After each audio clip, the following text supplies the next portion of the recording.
राहुल आणि स्वरा यांचं लग्न होऊन 5 वर्ष झाली होती.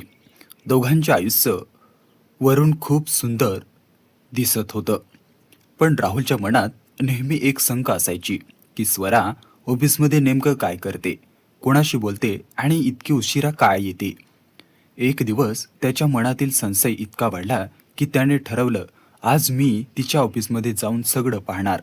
दुसऱ्या दिवशी सकाळी स्वरा ऑफिसला गेल्यावर राहुल तिच्या मागे गेला.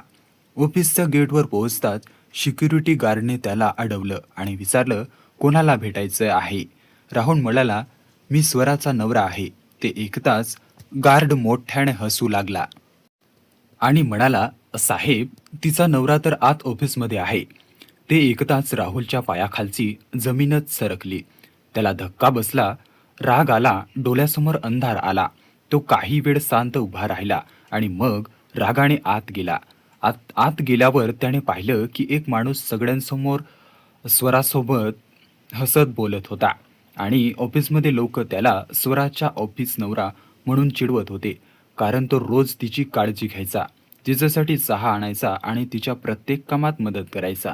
राहुलचा गैरसमज झाला होता, पण त्या दिवशी स्वरा राहुलच्या डोळ्यातील संशय दिसला आणि ती खूप दुखावली. तिने शांतपणे विचारलं, जर प्रेम असेल तर विश्वास का नाही. राहुलला स्वतःची चूक समजली. त्याने तिची माफी मागितली आणि त्या दिवसानंतर त्याने कधीही संशयला आपल्या नात्याच्या मध्ये येऊ दिलं नाही.